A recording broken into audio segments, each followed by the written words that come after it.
Hello all. Welcome to our first webinar of 2021. I'm glad that we have an impressive mix of clients and colleagues attending today's session. And very much, I think you would be hearing about our Ipsos Trust Track over the last few weeks on our in Malaysian press as well, and few of our clients has expressed interest to hear more about it. And we taking this opportunity to position our first webinar around this topic. And as we broke into 2021, there's nothing more important than how companies have performed over the last 1 year. 2020 has been quite challenging, and we've been sharing information on how each organization has adapted and coped with 2020. So this would be a reflection of what we know on corporate reputation and trust over the 2020 period, how companies have fared on this attribute itself and what it means as we go forward. So today's session, we have around an hour, including the last 15 minutes to ask questions to the panel of presenters from Ipsos. And I would request all of you to be on mute. We wanted to be on Microsoft Teams so that, when you are asking questions, you can come on videos and share your questions directly to the presenters. So that we will leave it to the end. You can always post your comments and question and feedback on the comment box as we go through today's session as such. So with that, allow me to introduce the topic and the presenters. So if you can go to the next slide. So we are going to speak to you about corporate reputation today, and corporate reputation, it's also our official launch of corporate reputation to our wider clients in Malaysia, and why trust is important and how it is specifically important at a times like this where everything has been turned upside down, and also how does it reflects with the companies in Malaysia. So first of that, I have my colleague and one of the Ipsos a specialist on corporate reputation and trust, and he Milorad has joined us from UK, or weird timings, but thank you for joining us for this session. And Milorad has been practicing corporate reputation and being a consultant for corporate reputation for a lot of clients, not just in UK and Europe, but across the world as well. So he brings that experience and exposure from multitude of market, and he has a team of experts working in 80+ countries and implementing our learnings and findings and how it can benefit the clients. So Milorad is first going to start with and set a global context and perspective on corporate reputation and how it has fared over the period of 2020. Over to you, Milorad. Great, thank you. Thank you very much for that introduction. And I'd just like to say I'm very pleased to be participating in this event. It's always good to see the message of corporate reputation and its importance being spread around the world, even though I know with this audience that's clearly something of an open door, as we're all working in the area of trying to make reputation work harder for business in terms of achieving its objectives, etc. First slide, please. So the theme, obviously, of today, but also I'd describe as the central strategic plank of our offer within the reputation space. And by the way, we're working in corporate reputation research within Ipsos for over 40 years. We work with very large companies, names that you would know, but in energy, we work for BP, Shell, and Exxon. In tech, we work for companies like Google, we work for Heineken. Anyway, I won't turn this into a long list of clients, but suffice to say, it's an area that we do feel we have a certain degree of knowledge in. And our focus is on a simple concept. And it's deliberately a simple concept, and that concept is trust. There are kind of many different views on reputation. There are many different models of what a good reputation is made up of. There are composite scores, there are various things. We focus on trust and then try to understand the underlying drivers of trust, and that's because trust is a kind of almost like an intuitively self-explanatory concept. Whether you're the CEO of a company or working, in front of the customer on the front line, you understand the concept of trust not only in a business context, but also in your own personal life, and you understand the behaviors that follow when you do trust an organization or an individual. Thank you. Next slide, please.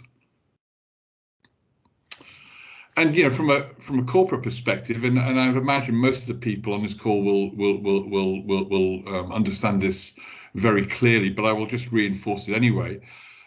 Trust builds value because trust creates a relationship with stakeholders that, from a business point of view, is not just good to have in a general sense. It's obviously a good thing to be trusted. We all want to be trusted. We all want to believe that people think the best of us, and that people believe that we will do the right thing in most circumstances. But from a business context, from a corporate reputation context, where organizations are developing and maintaining relationships with a variety of stakeholders, whether that's obviously the customer, or whether that's the investor or the employee, or in terms of external relations with media or with NGOs, there are certain benefits that are clearly gained, tangible, practical benefits, benefits that really can be appreciated, at the very C-suite within any organization. If our investors trust us, if they trust our strategy, trust our direction, etc., that will be reflected in practical terms, in terms of our share price, our ability to raise capital. If the media trust us, they will give us hopefully a chance if something should go wrong in our business, if an unfortunate event should occur, they'll perhaps give us a chance to explain our point of view rather than diving straight in with a critical view of our company and the underlying reasons for what's happened. And of course, with employees, there are many studies that show that employees who trust the organization they work for and are truly engaged with the organization. And we all know that it's that extra 10% of performance that will come from an employee that really believes in the organization they're working for, rather than just punching the clock and turning up. So trust is a wonderful concept in many respects. I mean, it can sound very but it can sound quite amorphous. It can sound kind of like a very general, and it's hard. But the point I'm trying to make here is that we can pin it down to some very, very practical and tangible benefits from a corporate perspective. Thank you. Next slide. And just some evidence. Obviously, we're Ipsos, and we, as much as we believe we have expertise, and as was kindly said of me, I've been working in the area of reputation, insight, and management for a number of decades, and worked with many of global companies. But that's not enough. It's also, the kind of an English phrase, the proof is in the pudding. It's in the substance, and we're constantly researching and measuring trust and the way the manifestation of trust benefits organizations. And on this left-hand side of this slide, we're using our global advisor, talking to people around the world. People who trust a company a great deal, more than half, say they would definitely give the company the benefit of the doubt in a crisis. Among people who feel neutral towards the company, so not negative, people just feel neutral towards the company, that shrinks to just 10%. And, all of us, I've been there sitting alongside clients in crisis management teams, and I'm sure people on this call have been exposed to difficult situations where, an unforeseen event happens, or there's a breakdown somewhere in the management chain, and actions are carried out that are not in line with the company's values. Having people who will give you the benefit of the doubt, or who would at least need to hear more before they jump to a position of distrust of you, is, I would argue, absolute gold dust when it comes from a corporate perspective. When your CEO is going in front of the media, or your CEO is going out and explaining, knowing that you have people that are willing to give you the benefit of that because you've built that trust with them, is incredibly important, and is an important asset as any other asset, I would argue, within an organization. And then when we look at the right-hand side of the slide, we see consistency across borders and cultures that where trust does correlate strongly with supportive consumer behaviors. So of course, people will evaluate the functionality of your offer, or whether it be a product or a service.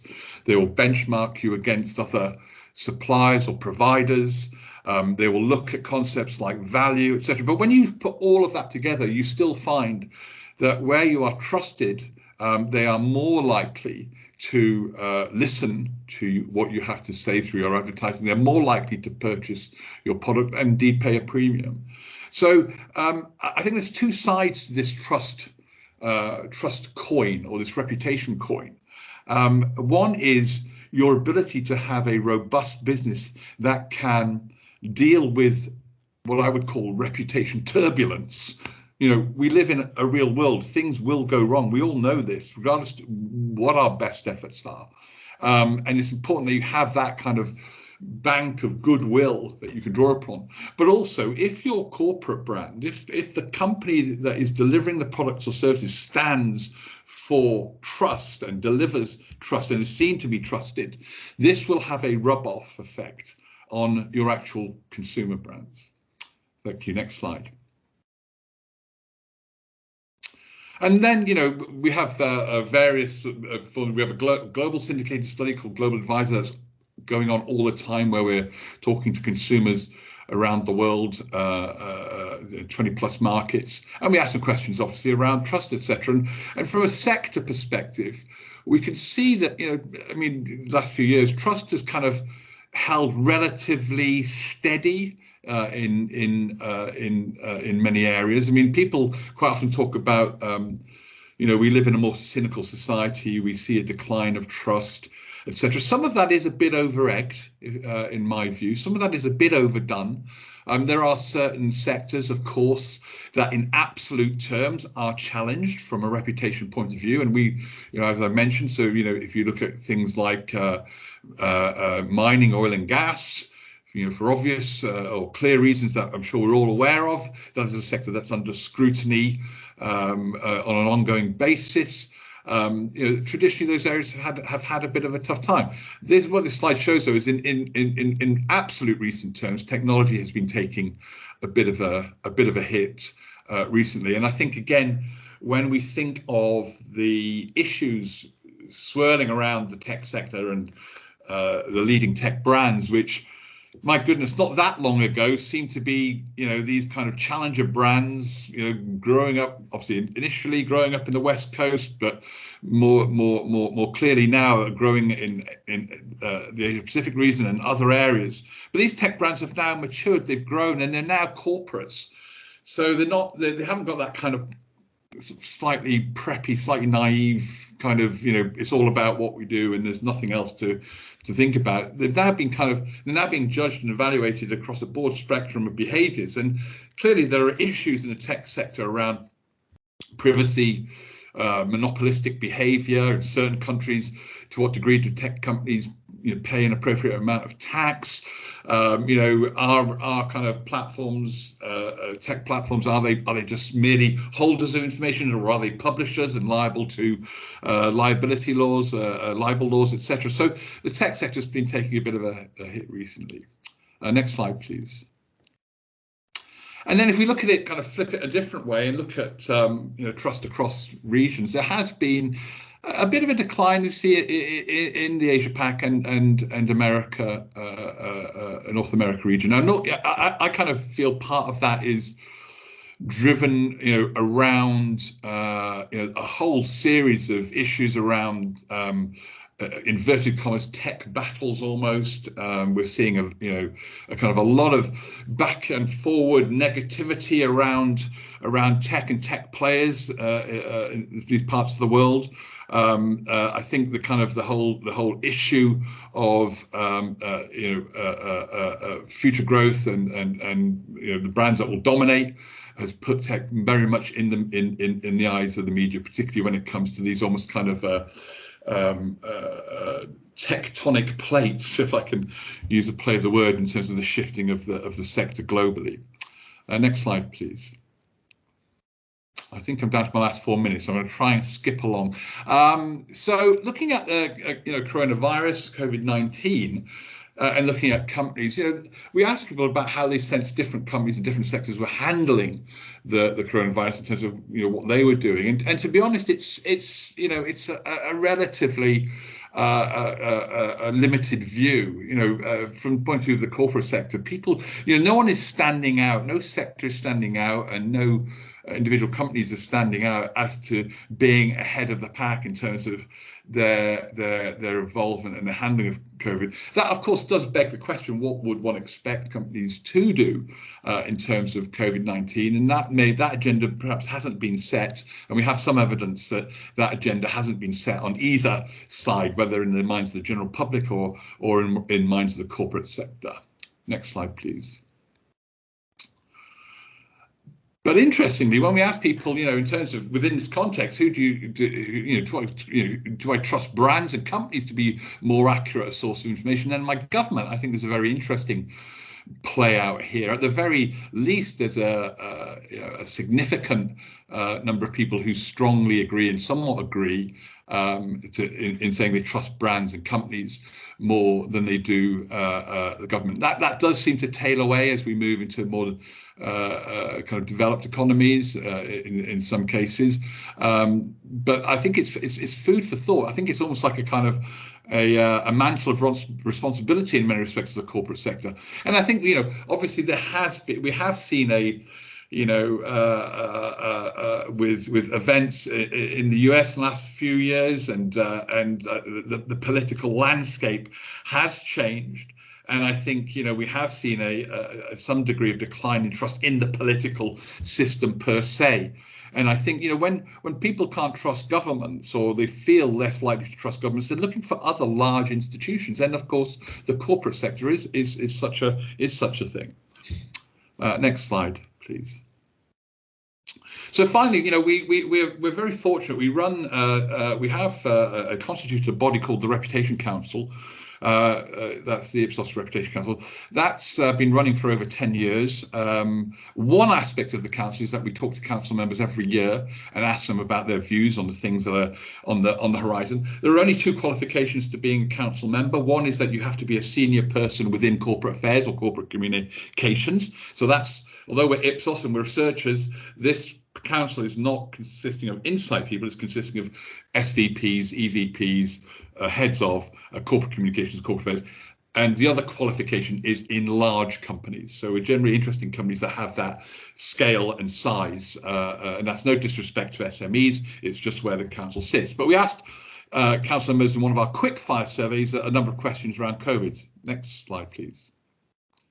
So we asked about kind of looking forward, the kind of timescale where they think this will be a major element of communications planning. And it was interesting to see that there's definitely a view that this is something that's here at least in the medium term, and probably in many council members' minds, this is here to stay in some way, shape, or form.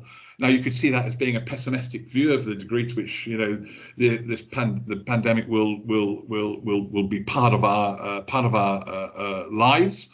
But it's also, I think, a sense that when it comes to strategic planning, you've got to really place your bets on where the areas that you think are going to be most relevant and germane and resonate with society as a whole, and that will flow into your broader corporate responsibility and sustainability agenda. And people, council members, these corporate affairs leaders around the world do see it as being something that's not just it's not going to be over in a year or so, regardless of what happens in terms of vaccinations, is going to be part of the scene for some time to come.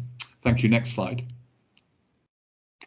And we asked them, to what degree, is business community taking a lead? And I think this is kind of, more to do, perhaps, depending on your perspective. Some people may feel that businesses shouldn't take a lead, but generally, we have information that shows that people do think that business should take some kind of a lead in this area. Council members, somewhat agree and strongly agree, make up about 73/4 of council members. So there is a sense that, in some way, shape, or form, businesses should be visible and seen to be retaining some kind of role in this situation. Thank you. Next slide.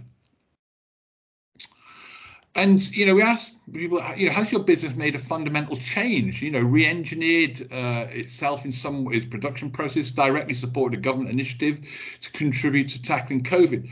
So again, on that earlier slide where I said, general public couldn't really say to any degree what they thought how businesses were handling COVID. I mean, here the majority of council members says, yes, indeed, we are.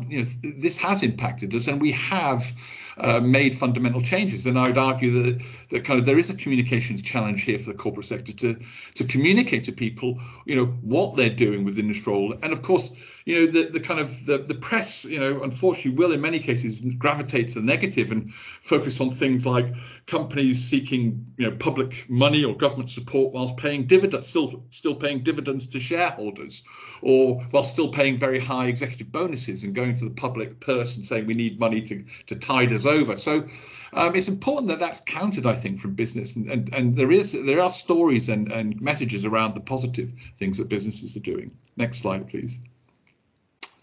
And and we did ask how do businesses rate the response of their own governments, and again a kind of a split view here in many respects. You can, depending on your perspective, you can see that 44% feel fairly good or very good. Given the depth of the crisis, one could argue that the bar should be a lot higher in terms of performance, in terms of how you're rated. So perhaps government needs to look at its own performance. Next slide, please. And then final couple of slides, if you could just click on, please. Next slide. Another strategic plank in our thinking, I've talked about trust being one strategic plank. The other strategic plank in our thinking is that basically what we have observed, and when we plan around implementing the insights from our reputation surveys, is to kind of think, what are we actually trying to do in reputation research? Obviously we create data, we give your companies a sense of what their performance is relative to competitors and against key drivers, but what are we actually trying to do? Is it just another report? And I think that kind of sits on the shelf and gathers dust, and my view would be that it's not, and that indeed there's one clear principle that we've come across, which is that the most trusted companies with the best reputations in the world, there is a complete alignment between, if you see this diagram, the promises they make, whether that's internally to their own employees or externally to their customers, and their behaviors internally, in terms of how the colleagues behave with each other, etc., and how the company tries to foster behaviors within their employees, and indeed their employees' external behavior. And I would argue that the absolute best companies in the world from a reputation point of view, you wouldn't see these four interlocking circles as a Venn diagram. You'd actually see one circle, but it'd be four circles sitting on top of each other, because there is actually no gap between any of these circles. What I say inside, what I say outside, how I behave internally, and how I deliver and behave externally. Thank you. Final slide, please. Next. And I think Paul Polman, the ex-CEO of Unilever, summed it up very well. If anyone is in doubt about the importance of reputation, this says it all as far as I'm concerned. Unilever's current market capitalization is 130 billion euros. Our asset value is 30 billion. The rest is made up of trust or reputation. And you ignore it, or you give it scant attention or not sufficient attention at your peril. Thank you very much.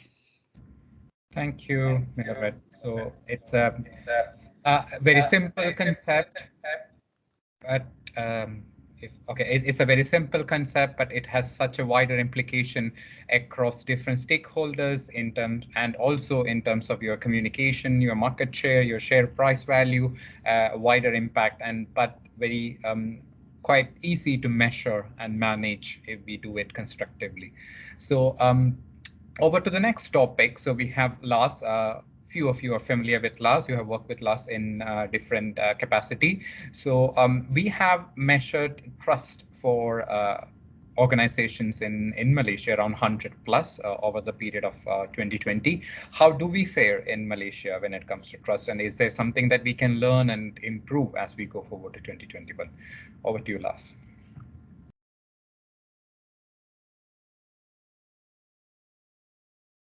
You are on mute.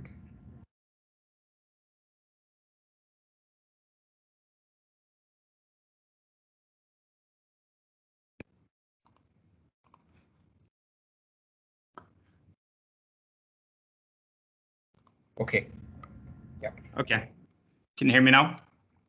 All right. Yes. Good. Okay. Thanks, Arun. So I will talk a little bit about Trust Track. Some of you may be familiar with Trust Track. We have released some material from Trust Track in the past few weeks. So basically, Ipsos Malaysia, we've been tracking reputation for a few years actually, right? But we have launched a syndication study based on it earlier this year. So lots of companies track brand, not everyone track reputation. This is a way for us to make it more accessible. So Ipsos is doing reputation tracking in many markets. It's the first time we do it at this scale in Malaysia. So as Arun mentioned, we have tracked trust and reputation among about 100 companies. So we did that during the second half of last year across different brands, across different industries. It was done nationwide from the general population.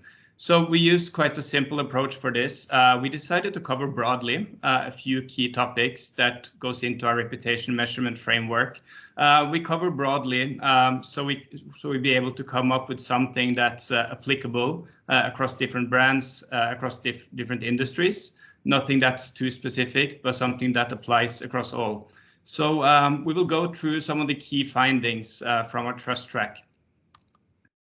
So first of all, going into 2020 from 2019, Milorad talked a little bit earlier about how trust has changed or not changed, right, in different markets, in different regions, in different industries. So when we look at change of trust across all the 100 plus companies we tracked, we see that in Malaysia, trust has actually gone up a little bit. So I think we saw that it had dropped slightly in APAC, but Malaysia goes a little bit against that trend. So we have all been living in kind of a crisis situation for the past year, right? So everyone is looking for something to comfort, whether it's from other people, from the government, from companies. If companies are able to support people's needs during this time, during quite a trying time for all of us, the result could be a stronger bond. And it seems like at the overall level, at least, Malaysian companies have been able to maintain and maybe improve that bond with its consumers.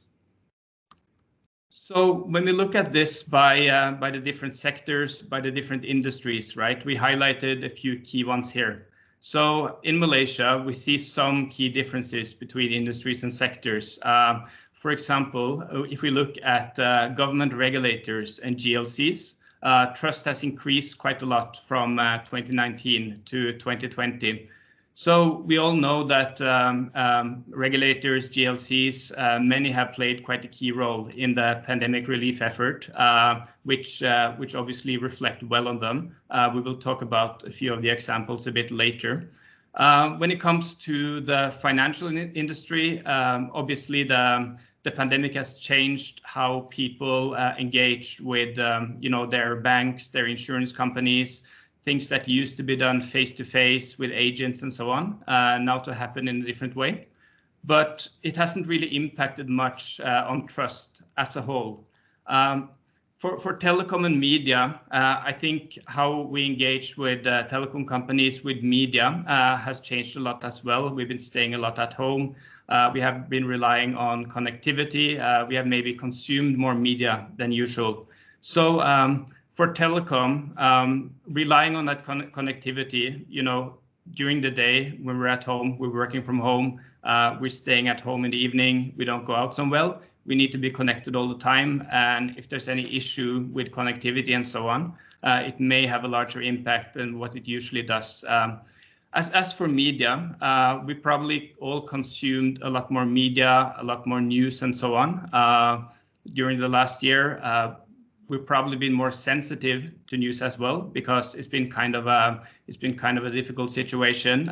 However, the trust hasn't changed much one way or the other for media. It's quite stable from 2019 to 2020. So in terms of the most trusted companies in Malaysia, we have listed the top 5 most trusted companies here, which we found from our set of more than 100 companies. So it's all companies with quite a strong heritage. We have Perodua, Petronas, EPF, Maybank, Post Malaysia, all scoring very high on trust. So many of these companies have been quite visible during the past year, during the pandemic. Petronas, for example, have played quite a key part in the relief effort, whether directly by releasing funds and so on for government relief, or also by financing more targeted objectives such as medical equipment for hospital. A company like EPF also had quite a high profile in the news in terms of allowing emergency withdrawal from ICNR for those who have been badly affected by the pandemic, for people who have lost their jobs and so on. We also have Post Malaysia, obviously with the new way that we're living now, staying at home, relying on things being sent to us, delivered to us. The post service and other delivery services as well have come to play a much more prominent role in our lives. So we will also look at some of the key industries and the most trusted brands by industries. So you will see that some of the brands that figuring here is brands that we found earlier in the top 5, right? I think one interesting observation is that most of the trusted companies are actually homebred. So it's many Malaysian companies here. So apart from some of the ones that we looked at earlier, we see that in the FMCG sector, Colgate-Palmolive is a strongly trusted brand. In the media sector, Astro is the most trusted. So I think Astro is a brand that people have spent a lot of time with over the past year that have helped to fill their time, and also by providing support in terms of temporary package upgrades and so on. From the telco sector, we have Maxis. As I mentioned earlier, connectivity have kind of been essential during the working from home, the crisis period. So Maxis also had a bunch of relief initiatives such as subsidizing data and so on, providing free connectivity in and around hospitals. So limited to this, not limited to this brands, it's a lot of examples like this. So you have companies that are using specific capabilities that is in the nature of their business to support people during a difficult time. So we have talked a bit about trust, but we will also look at some of the key drivers of trust. So as part of the trust track, we explore some of the perceptions in some of the key areas that we see linked strongly with trust. So we have 5 main pillars for this that we use for most of our reputation research. All of them are seen to be strongly linked to trust. So management, for example, I think management and leadership more in general, it kind of underpins everything that a company does. How people view the management and leadership is absolutely crucial because it reflects on the whole company. Service quality is a second pillar. So what the consumers see that the company is actually doing and providing for them in terms of products and services.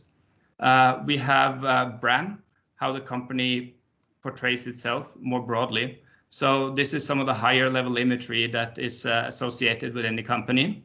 We have CSR.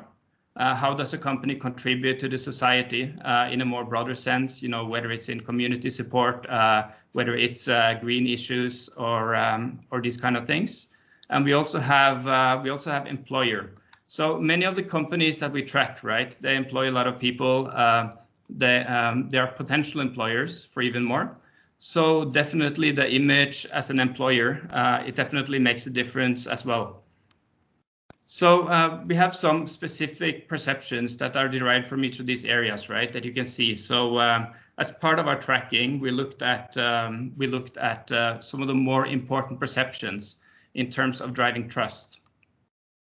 So just to iterate that this is across a lot of different brands and industries, right? So the key drivers of trust, it will be specific and different for each brand, each sector, and each industry.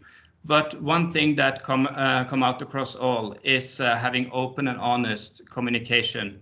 It's a particularly strong driver. I think it's quite intuitive in a sense, because being open and honest in this communication, it will be related to trust in any relationship, right? Whether it's personal or whether it's with a company.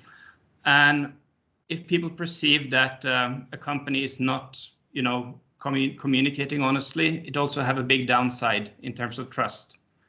The second most important attributes would be putting customers first, which is absolutely essential. I think customers notice very well when they're not put first.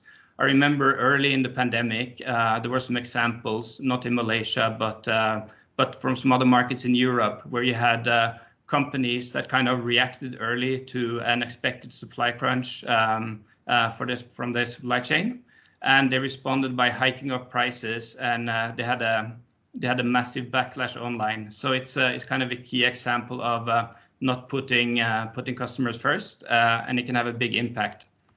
So the third most important is being an attractive company to work for. So if a company is considered as a good employer, it also reflects in trust in a company more in general. The fourth most important one is being relevant for lifestyles and needs for the consumers. So I think considering the situation we've been in, relevance is kind of the key word here. The last year, all consumers had their lifestyle turned on its head, their needs changed completely. So staying relevant have become much more important as a result.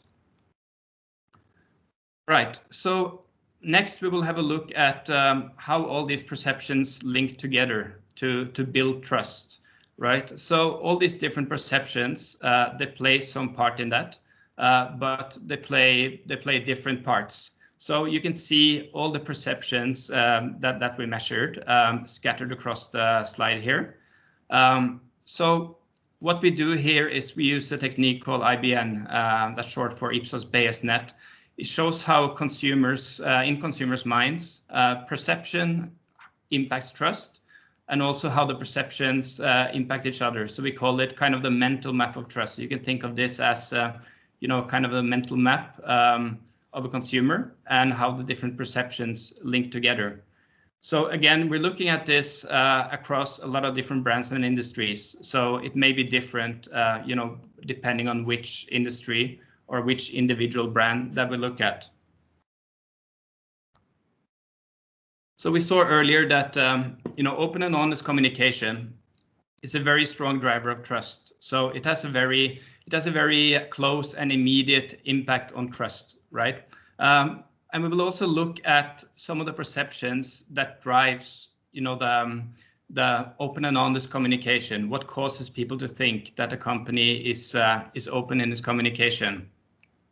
So one of these factors is, leadership. So having a visible leadership that is perceived as strong and capable, it helps build a perception of openness and honesty. So everything that the company do and everything that the company communicates, it will necessarily come from the top. So if the perception of the leadership is good, it will also translate, to the message that's being sent out by a company more in general.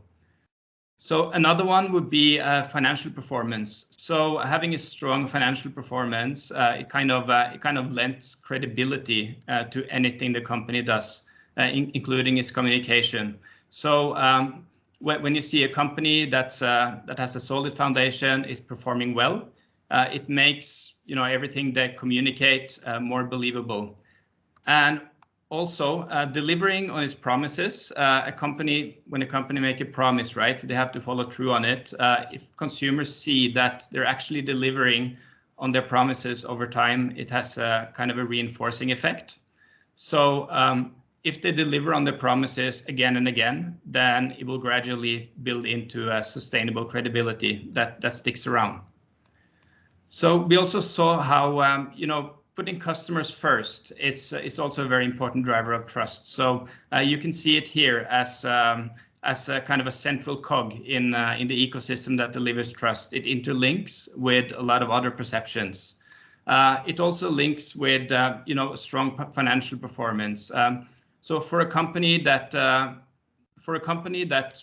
produce value, you will automatically bring with it the perception that this is a company that provides something valuable for consumers. We also look at, say, another one, how a company manage a crisis. So like right now, the crisis that we've been in, it encompasses all aspects of society, right? So individuals have been in a crisis, companies has been in crisis, government as well. So what the consumers notice in the end, right, is how it impacts them. So for consumers, managing a crisis situation well, it essentially leads into putting its customer first.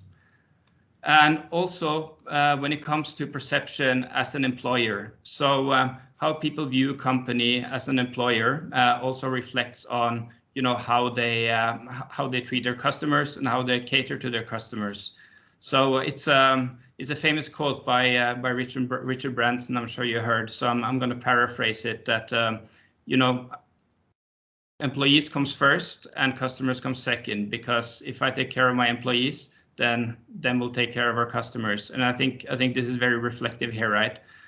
If people see a company that treats its employees well, it's an attractive company to work for.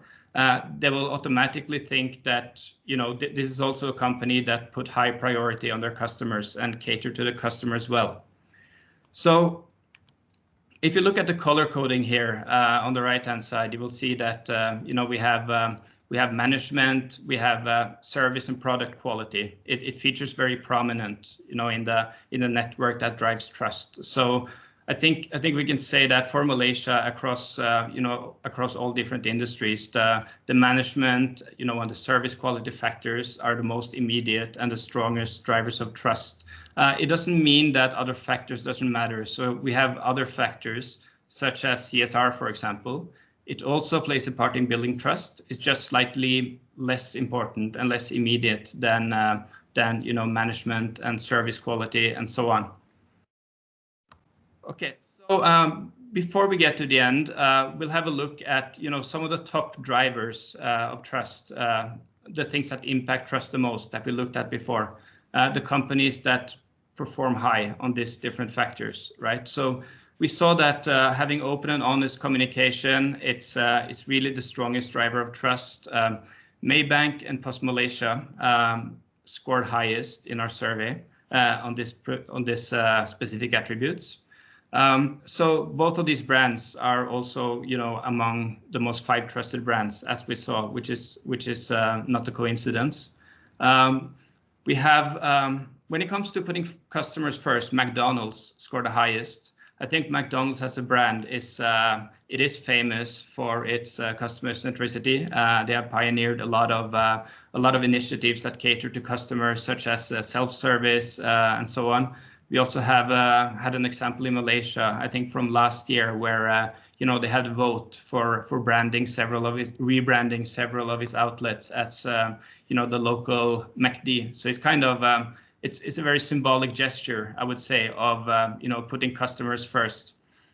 In terms of being an attractive company to work for, Petronas rated the highest. So I don't think that comes as a surprise. Petronas, it's a major employer in Malaysia. Usually comes up as one of the most attractive employers in service that's being done among graduates and so on, and it's usually associated with quite a bit of pride to work for Petronas. And when it comes to relevant product services, Maybank scored the highest.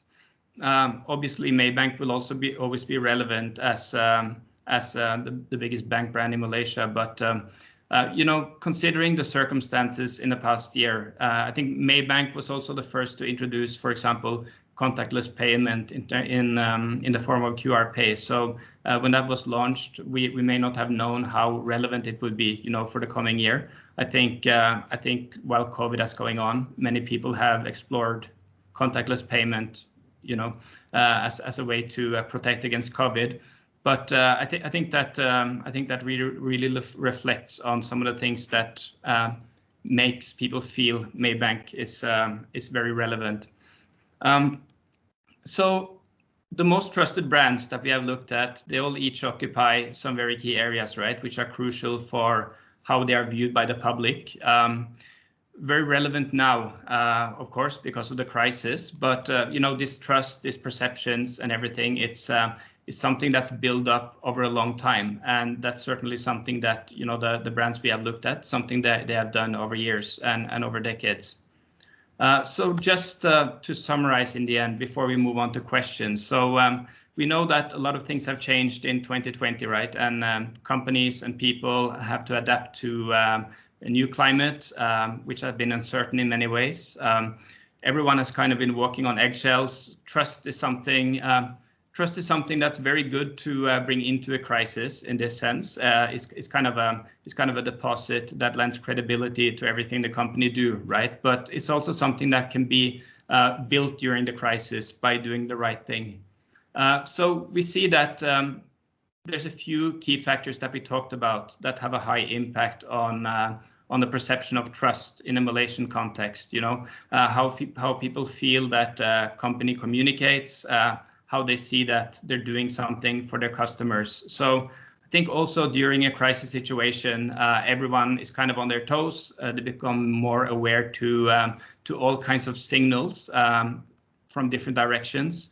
Small gestures can probably make a big difference in one way or the other. So even if being in the spotlight, it carries some risk, right, during a crisis when everyone is more sensitive. But being transparent, making an effort for customers, to relieve some of the crisis, to make them feel more comfortable, it carries quite a bit of an upside. So with that, I will pass the word back to Arun. Thank you, Lars. Thank you, Lars. Lars, if you can be on mute. So we have seen trust acting as a reservoir or fixed. Just a second. Let me just mute. Okay, so we have seen that trust is acting as a reservoir or a fixed deposit, and some of the brands in Malaysia has actually leveraged on this fixed deposit. They drained that fixed deposit. At the same time, some of the other brands actually built onto that reservoir and added more value to their reputation at the overall level. So this is the summary of snapshot of the corporate reputation and trust. Lars, if you can go to the next slide. So this webinar is being recorded, and we will share this recording to all those people who are attended. At any time that if you would want to know more about your specific company or industry, we can always release that report to you. This is as Lars mentioned briefly at the beginning, this is a 4,000 face-to-face interview that we have done in the second half of 2020, reflective of the situation that companies has gone through at that point. And it's a national representative. So you have representative from as much as somebody from Kelantan to Klang Valley on this report per se, if you would want to look into more detail. It has around 100+ brands. So the ones which we highlighted are the top scoring brands on their respective areas. But I am sure that the other brands which we haven't mentioned here also score on some of the other aspects, and or compare to yourself in your industry specifically. These reports are available. Please feel free to contact Lars, and when we send this deck over to you, or to Ipsos Malaysia at ipsos.com for you to get to know more about your brands individually, or if you want to frame a strategy around corporate reputation and trust for your specific company in itself. So with that, I would open the floor for questions. I know that I've received a couple of questions on my mobile as well, and there are a few who actually put the questions on our comment box as well. So if you couldn't join, so they said that I should ask this question so that we have it in the recording and they can listen it back later. So let me ask those questions first, and I will address that question. Meantime, you can always write your questions on the commentary box. So Milorad, I have a question for you actually from the first part of the deck, which probably addresses the first part of the our sharing session today. Yeah. Hello.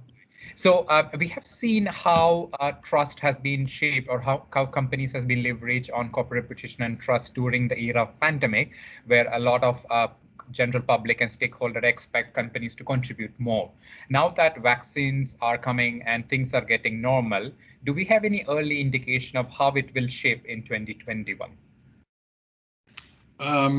In terms of what? In terms of corporate behaviour, is the question more specific as to what? Yes, corporate in terms of expectation when it comes to trust from corporates in general. Yeah, I mean, I think the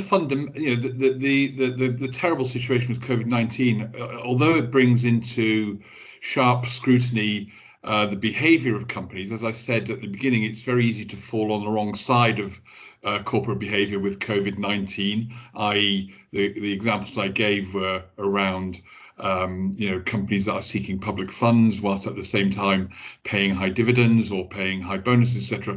That cliff edge is there and always will be there. I think the kind of the behaviour of companies fundamentally through the crisis needs to retain the characteristics that we've already discussed, and some things that Lars has referenced, which is ultimately consumers are not, and individuals and general public will look at a set of scales and look at what a company has promised, the expectations it's created with regards to its behaviour, and then they'll compare and contrast the communications with the reality of what that organisation has actually done. So, I mean, in general terms, I think the COVID-19 situation clearly has suppressed some commercial activity. Companies have, tonally, I think companies have been much more measured in their communications. I mean, corporate communications, corporate advertising has focused and coalesced around issues of health and around issues linked to the COVID-19 crisis. So I think companies have been perhaps in some areas less exuberant, if I can use that word, in some of their communications and the kind of promises they make, and have taken a more somber tone overall. I think as the crisis recedes, and we hope it does recede, and I think we still, from the Reputation Council data I showed you earlier on, people feel within the corporate sector it's around for at least the medium to the long term in terms of their communication. But as it recedes, I think companies will focus on a broader array of factors, will focus more on the kind of the promises that they're making around their consumer brands, etc. But I think the kind of that lens at the moment is on broader corporate responsibility, broader corporate behaviour, seeing companies as really citizens of the world and expecting them to be an active contributor and part of this process as it plays out. So I don't think in the short to medium term we're going to see a massive change in terms of corporate positioning, corporate messaging, etc. But I think it will gradually relax, if I can use that word, as the crisis recedes. Thank you. There's another question as well, is this the concept of corporate reputation and trust, is it relevant to categories like tobacco and alcohol as in compared to some of the other categories? Well, it's definitely relevant to those categories, I believe. I think that if one looks at alcohol, and we work with Heineken and Diageo globally.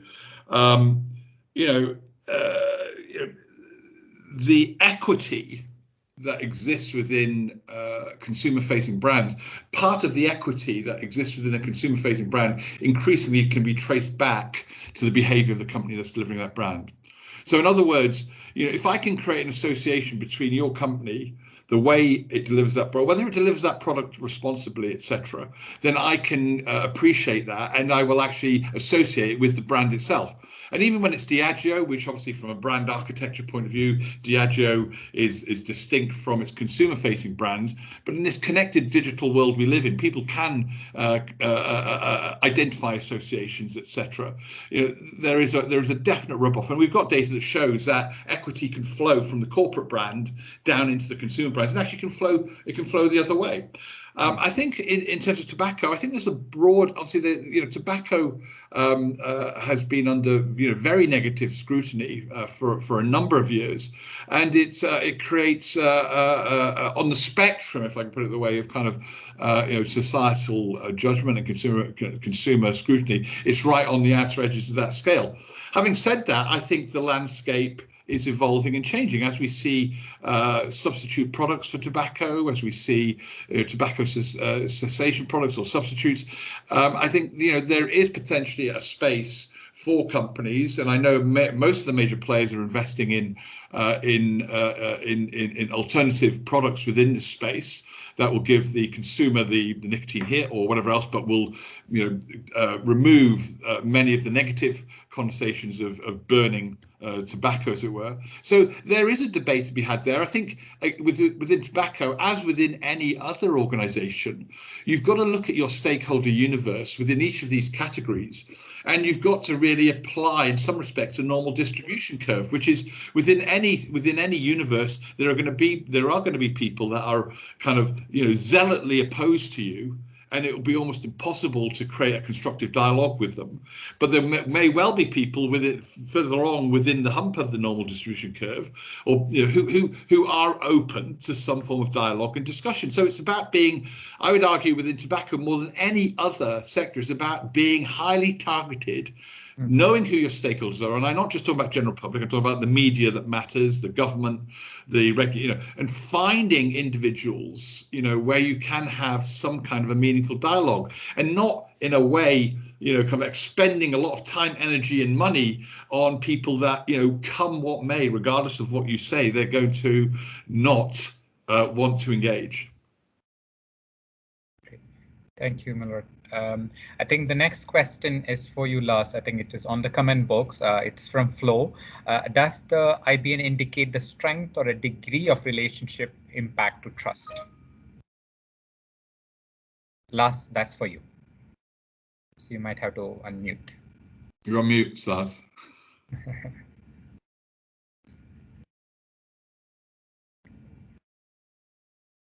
All right, sorry. Common mistake these days to be on mute. So I think the question was for the IBN if it indicates strength or relationship, right? Impact to the trust, degree of relationship. Okay. So it actually indicates both. So we see that the drivers that are closer to trust, that have a more immediate impact on trust, it also tend to be the stronger drivers of trust. But it also shows the relationship more in general. So when we looked at it earlier, we see that all of these drivers, they relate to trust in some way or another, right? But in many cases, they will impact it indirectly, through other factors. So both the strengths of trust and more the relationship is a part of it. Thank you. I'll answer the next question because it's a wider. Have you done any trust project for healthcare or medical tourism industry specifically? We have done specifically for some of the healthcare industry and hospitals per se. We have done more from a tourism angle, more in terms of a reputation of the country specifically, in terms of market. So we recent projects on would you consider UK as a destination for travel and or education, and so that it's something which we have actually considered. Korea is another market that we are actually doing some research on in terms of tourism as well. So we have done for healthcare and tourism definitely, and medical tourism, why not? That's something which we can definitely have. Milorad, anything from the global medical tourism as such? Mute. You are on mute.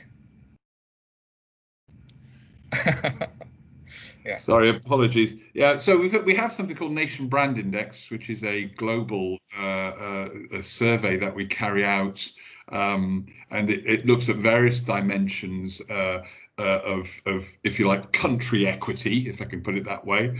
So things around economic, social, cultural, security, the kind of the dimensions and facets that kind of like would be processed by an individual when they're considering somewhere to visit or invest in or whatever else. And so Nation Brand Index would be mine. I know that we are at 4, and I think some of you might have to leave, but please stay on. We will answer the rest of the questions as well. There are 2 more questions. We'll try to answer that. And you can always write us some questions as well. So there's a question from Colleen. What is your take on trust and reputation for SMEs? And is there a variation that we see on drivers? So is that a question to me or to Lars? Do you want? Yes, I think Milorad, you might want to. What is your take? There is the principle. This is a very important point. I think the principles of trust are absolutely the same, or the principle that trust is a good proxy for your reputation health, and by definition, I think when we talk about your reputation health, we're talking about your business health. So let's be clear, we're not talking about something that is some kind of amorphous communications type thing that when we talk about reputation, we're talking about your business. We're not talking about airy fairy things that kind of can't be nailed down. And I think the critical thing, though, of course, is if you're going to have a strong reputation, you have to bring together these 2 elements, which is what you say and what you do. And that applies whether you're a global multi-country entity like Coca-Cola or BP or whatever, or whether you're an SME predominantly in a domestic market. At the end of the day, whether it's your customers or your employees, that's the criteria by which they will measure you. Now, the one issue I would say with SMEs that I just make as an observation is that when you go through the growth cycle of a company, when companies are in SME phase, if I can put it that way, because most companies want to grow and become larger and more successful, when they're in SME phase, one of the observations I would make is that a lot of the things that the larger companies spend a lot of times trying to communicate and reinforce to both their internal audiences and their external audiences, when you're an SME, are what I'd almost call a self-evident.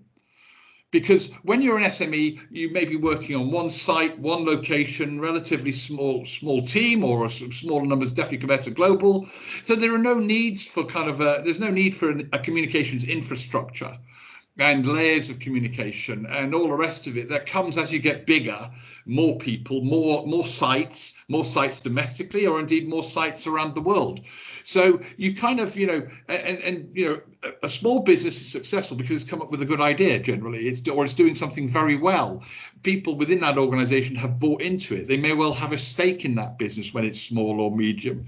And as I say, you can communicate, and it's almost intuitively self-evident why we're here, what we're doing, what we're trying to achieve. I think the challenge for SMEs is not to lose that as they get bigger and become more institutionalized and become more, and some of the things I've said before, if you look at the tech sector, they started off as, if you go back 20 years and we think of Google then, it was seen as a kind of quite a fresh challenger type of thing. It's a relatively small company, but with a big idea that then caught on, and now it's become a global corporate. So I think my advice to SMEs is the principles are the same. What drives trust? I mean, the drivers will vary. Sorry, when I say what drives trust will vary from one sector to another. And Lars has talked to us generally about some of the drivers. But with any bespoke project that we do, we need to understand your business and the specifics, and they may vary from one client to another. But the principle of trust being important is the same. The challenge you have as an SME is not to lose that.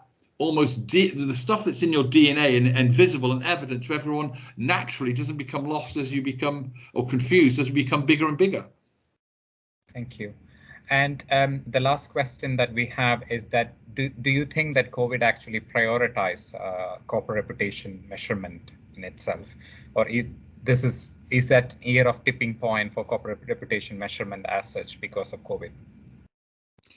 No, I think corporate reputation. Sorry, if I'm interpreting this question correctly, has COVID been an accelerator to corporate reputation measurement. Is that what you're saying? Yeah. Or the question is saying?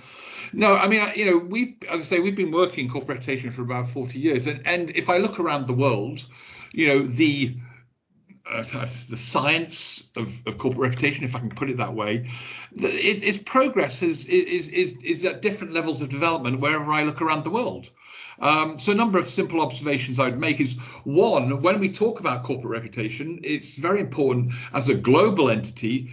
And I often say this with clients, you know, at board level, don't look through corporate reputation just through the prism of, say, I don't know, you know, the Anglo-Saxon or European or developed economies lens. You know, you've got to look at corporate reputation globally. So when we've talked about alcohol, we've talked about tobacco, we've talked about oil and gas, we've talked, you know, now some of those sectors and companies will be seen relatively very negatively or relatively negatively in certain parts of the world. In other parts of the world, they will be seen more positively. Perhaps they're seen more positively because, you know, they're bringing investment and much needed jobs to certain parts of the world. They're increasing social security and a sense, you know, so the agenda by which they're measured will vary. So that's number one. Reputation should not be just seen through the prism of one region of the world. You've got to look at it holistically. You know, I think that you know, certain parts of the world, the reputation management process is much more developed than others. But I think as a general comment, I would say that in Asia Pac, we're seeing a very radical increase in interest in reputation and investment in reputation management, because ultimately, you know, that very well-known management saying is that if you can't measure it, how on earth can you manage it? You know, if on the one hand we're saying reputation is an important asset, you lose your reputation and you lose your business, then you've got to wrap some kind of metrics around that to know whether the things you're doing are working. You know, where you're investing your time and your effort and your money to improve your reputation because you want a more sustainable business. Not, you know, and I'm not talking about just sustainability environment, but more sustainable as in a business that has a future, because society approves of it and will not regulate against it, as well as a sustainable business in terms of making money and making profit and returning a good living to stakeholders, be them employees or to investors or whatever else. So, no, I don't think COVID-19 in general has been some kind of accelerator to that. I think what we have seen, though, is it has just added to that already very strong view that companies have a broader societal responsibility. And if they do not take that seriously, they will be penalized for it.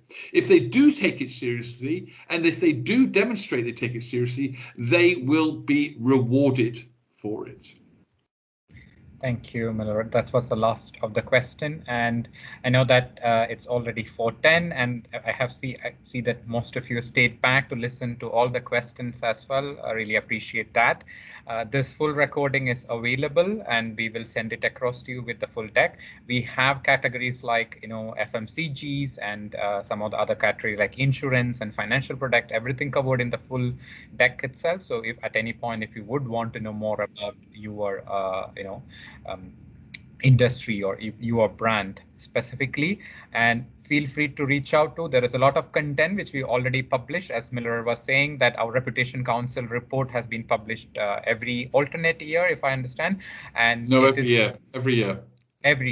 year, and it is available on and we will send it across to you as well. We would love to have some of you and some of your senior management as part of that, so that we have more voice from Malaysia in the Global Reputation Council report. We will reach out to you on that as well. So have a good day and great evening. Thank you all for attending. Feel free to ask questions. You can continue to ask questions to me, Lars, and at Ipsos Malaysia as well. Thanks again. Have a wonderful day. Thank you. Goodbye. Thank you.